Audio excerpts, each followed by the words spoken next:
fire, you're gonna watch it burn. Try to save yourself like you always do. Every bridge we build, you think it's just to burn it down, just burn it down. Hey guys, I just want to welcome all those who came over from Pantoufli's video to this channel. This channel mainly focuses on tactics, reviews, and showcasing good games. So if there's any particular content you'd like to see me do, just leave a comment below. I like to read and respond to as many as I can. With that said, I hope you guys have a really good time on this channel, and I'll see you soon. Hey guys, it's BatChat, and today we're going to go over something called assistance damage. Now, assistance damage works a little bit differently than it does in PC or console, wherein if you spot a target that other people can see, that assistance damage does not get shared. Like, it does not get shared on console or PC. Now on Blitz, if somebody else can spot the target you're spotting, there is no assistance damage. You basically get nothing from that.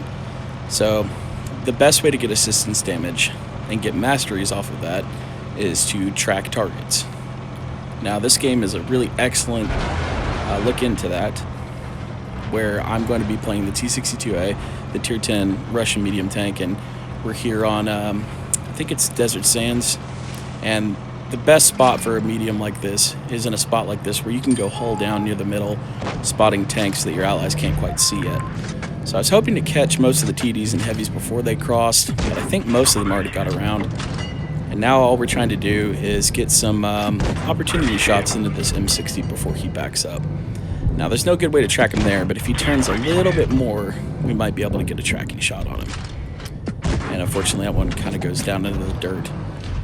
Now, as you can see, like, if we were able to waste both of his repair kits and track him there, we could have had our team take him down pretty easily. And we're going to try to do that later on with some of the heavy tanks. So as you can see, the enemy reds are on both sides of the tracks right now, and we're just trying to figure out who we want to focus first. Luckily, our team seems to be semi-competent, and they seem to be shooting both sides of the tracks, giving everybody some attention, so it doesn't look like we're in any deep trouble yet. Now, we're trying to track the IS-7, but obviously you got to think that most enemy tanks have both their repair kits on standby. So, as he does, and I can't quite shoot the tracks of the 704, so we're just trying to get in the damage where we can. Now, it looks like that whole side is dried up a little bit, because there's no way those guys are going to be poking on such low health. So we're going to turn our focus to the right side of the tracks, and right here is where that assistance damage can get racked up real quick. Now the E100 has been tracked twice, so he's stuck now. And right now all we're trying to do is perma-track him. Even if we don't get any damage, we're just going to try to perma-track him.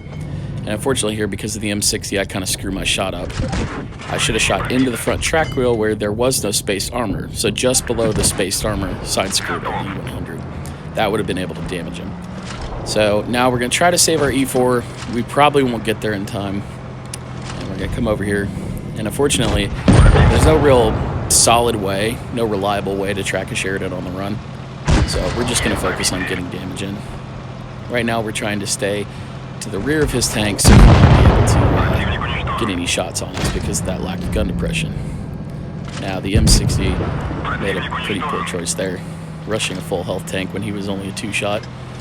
Now, the E3, what we're going to try to do is figure out which way he's facing, and because I'm playing on a mobile phone, there's no real good way to look at the mini-map, so I thought he was on the other side of these buildings up here, but he's actually facing right this way, turtled up like this. So we are going to take a shot. We're going to put a shot into his lower plate with heat, and now, because he's doing this, I'm just going to come back, track him, and then move into a place where I can side scrape him. So right now, he's not going to waste his repair kit, but as soon as he realizes what I'm doing to him, where I'm perma-tracking him, he tries to waste it, but we're already in a side scrape position, so we thought of this. So we just keep tracking him, we keep tracking all the other enemies. And with all that tracking done, with all that assistance damage done, we managed to get a mastery at only 3.6k, which is crazy. We had about 3.5k assistance damage from that E100, the IS-7, and the E3. I'll be coming out with more like little guides like this in the future on how to maximize your effectiveness in game, so make sure to stay tuned, and I will see you guys soon.